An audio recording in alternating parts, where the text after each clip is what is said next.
Ada seorang sahabat bertanya kepada Rasulullah, "Wahai Rasulullah, jika salatku tidak khusyuk, apakah diterima?" Dan jawaban Rasulullah pun membuat seluruh sahabat menangis. Pada suatu hari di dalam majelis Rasulullah, seorang sahabat duduk dengan wajah penuh kegelisahan. Matanya menunduk, jemarinya saling menggenggam, seolah ada sesuatu yang berat dalam hatinya. Ia menghela nafas, lalu dengan suara lirih berkata, "Wahai Rasulullah, aku ingin bertanya, tetapi aku takut. Mungkin pertanyaanku ini akan membuatku semakin malu di hadapan Allah." Rasulullah tersenyum lembut. Tatapan beliau pun penuh dengan kasih sayang. "Katakanlah, wahai saudaraku, tak ada pertanyaan yang membuat seseorang hina jika ia bertanya untuk mencari kebaikan."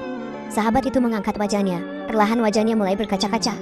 "Wahai Rasulullah, aku merasa salatku sering tidak khusyuk. Kadang aku mengingat urusan dunia, kadang pikiranku melayang entah kemana. Aku takut salatku tidak diterima oleh Allah. Apakah dengan salat seperti itu, aku tetap mendapatkan pahala?"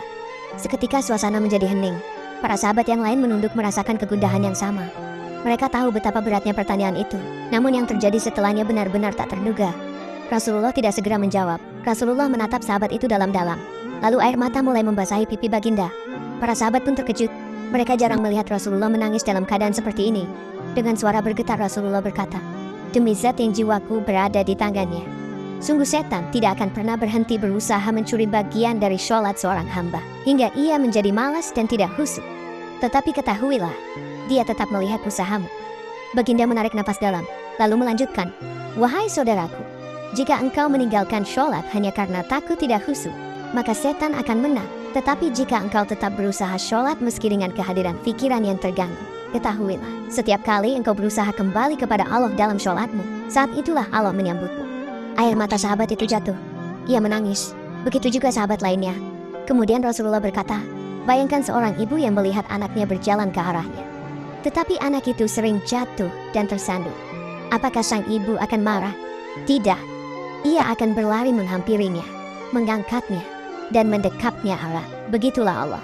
Ia lebih penyayang dari seorang ibu kepada anaknya. Selama engkau kembali kepada Allah, Ia akan selalu menerimamu."